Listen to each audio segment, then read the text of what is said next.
का loud and clear में सबसे पहले आपको बताते हैं आज इस बुलेटिन में, इस शो में आपके लिए क्या है खास। हरियाणा में बीजेपी ने लगातार तीसरी बार सरकार बनाई है। हरियाणा की सैनी सरकार में किन किन विधायकों को बनाया गया है मंत्री, पूरी जानकारी आपके सामने होगी। कनाडा के प्रधानमंत्री जस्टिन ट्रूडो की झूठ का भांडा फोड़ हो गया है। हरदीप सिंह निज्जर की हत्या को कैसे ट्रूडो ने भारत के खिलाफ राजनयिक हथियार बनाया और कैसे ट्रूडो खालिस्तान सपोर्टर्स के हाथों की कठपुतली बने हुए हैं, पूरी डिटेल लाउड एंड क्लियर अंदाज में आज आपके सामने आएगी। वहीं इजराइल ईरान से इंतकाम लेने के लिए तैयार है।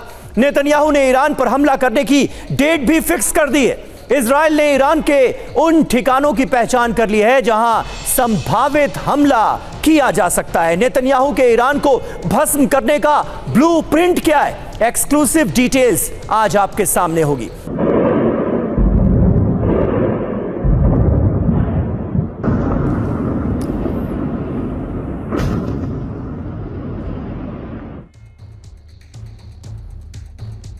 तो जंग के मैदान में कैसे तबाही मची हुई है ये आपने देखा। मिडिल ईस्ट में युद्ध की आग तेजी से फैल रही है। इजरायली सेना के टैंकों ने सीमा तोड़ दी है। एक तरफ इजराइल के टैंक्स हैं तो दूसरी तरफ हिजबुल्लाह के लड़ाके। हिजबुल्लाह के लड़ाके अहम इमारतों में छिपे हुए हैं और छिपकर आईडीएफ के सैनिकों पर गोले बरसाए जा रहे हैं, रॉकेट दागे जा रहे हैं। नसरल्लाह की मौत के बाद हिजबुल्लाह ने इजराइल से बदला लेने की कसम खाई थी। ऐसे में हिजबुल्लाह की रिजर्व बटालियन भी मोर्चा लेने के लिए युद्ध क्षेत्र में मौजूद है। उधर नेतन्याहू ईरान से भी निपटने की योजना बनाने में जुटे हैं। ईरान के खास ठिकानों की लिस्ट तैयार कर ली गई है। इन ठिकानों पर संभावित हमले हो सकते हैं और यह हमला बहुत जल्द होने का अंदेशा जताया जा रहा है। अहम खबर आ रही है, ईरान पर कभी भी हो सकता है हमला। आईडीएफ ने ईरानी ठिकानों की लिस्ट तैयार कर ली है, फहरिस्त तैयार कर ली गई है उन जगहों की जहां पर किए जाने हैं हमले। नेतन्याहू ने टारगेट की लिस्ट को हरी झंडी दिखाई है। एबीसी न्यूज के हवाले से यह बड़ी खबर सामने आ रही है।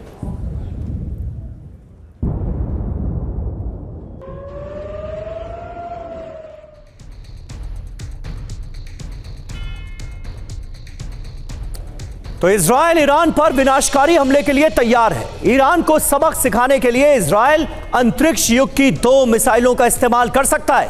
पहली मिसाइल का नाम है रॉक्स क्रूज मिसाइल और दूसरी मिसाइल का नाम है रैम्पेज। ये दोनों मिसाइलें रडार को चकमा देने में सक्षम हैं। हवा से दागी जाने वाली ये मिसाइलें आधा टन का वॉरहेड ले जा सकती हैं और कंक्रीट की मोटी परत को भी भेद सकती हैं। इन मिसाइलों को F-16 और F-35 फाइटर जेट से लॉन्च किया जा सकता है। इजरायली वैज्ञानिक करीब 20 सालों से ईरान पर हमले की योजना पर काम कर रहे हैं और इसीलिए रॉक्स और रैम्पेज नाम की 2 ऐसी मिसाइलों को तैयार किया गया है जो दुश्मन के इलाके में जाकर कहर बरपा सकती हैं। यानी इसका मतलब यह हुआ कि आईडीएफ के तरकश में 2 अचूक हथियार मौजूद हैं और खबरें यह भी सामने आ रही हैं कि बेंजामिन नेतन्याहू ने एक तरह का ग्रीन सिग्नल दे दिया है। क्या इजराइल का हमला ईरान पर बहुत जल्द होने वाला है? ईरान की कैसी तैयारियां हैं? ईरान क्या करेगा? ये बातें आगे की हैं लेकिन फिलहाल सबकी नजरें इजराइल पर हैं और 2 मिसाइलों का हमने जिक्र किया। इजराइल की 2 मिसाइलों से ईरान पर निशाना साधने की तैयारियां हैं। रॉक्स और रैम्पेज नाम की मिसाइलों की खासियत क्या है ये भी आप जान लीजिए। रॉक्स मिसाइल की अगर बात करें तो एयर लॉन्च बैलिस्टिक मिसाइल है, रेंज 300 किलोमीटर है, पेलोड न्यूक्लियर वॉरहेड ले जाने में सक्षम, स्पीड मैक 3।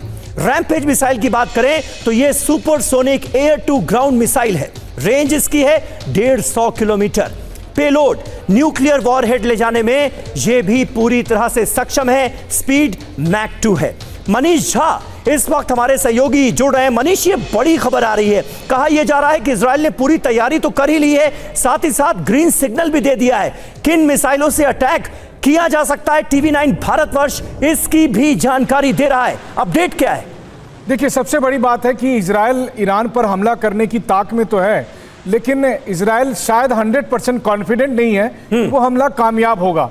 इसमें कोई दो राय नहीं कि इजराइल के पास दुनिया के सबसे सर्वश्रेष्ठ फाइटर जेट के तौर पर F-35 मौजूद हैं, या कई मिसाइल्स ऐसे मौजूद हैं, कुछ के बारे में हम जानकारी दे भी रहे हैं। लेकिन इजराइल के सामने चुनौती यह है कि इजराइल जब 2000 किलोमीटर दूर ईरान पर जाकर ईरान के एयर स्पेस में घुसकर ईरान के मिलिट्री या किसी और एसेट्स को टारगेट करेगा, उस दरमियान ईरान की जो एयर डिफेंस है या उस दरमियान ईरान के जो मिसाइल्स हैं, अगर उन्होंने पलटवार किया, उन्होंने अगर इजराइल के फाइटर जेट को नुकसान पहुंचाया, तो फिर उसका खामियाजा क्या होगा।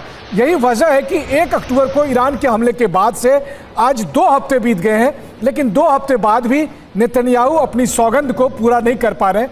टारगेट लॉक हो चुका है, लेकिन बटन दबना बाकी है, और बटन दबाने से पहले ये लगातार सोच रहे हैं कि क्या दबाने के बाद इजराइल के पक्ष में यह युद्ध होगा या नहीं।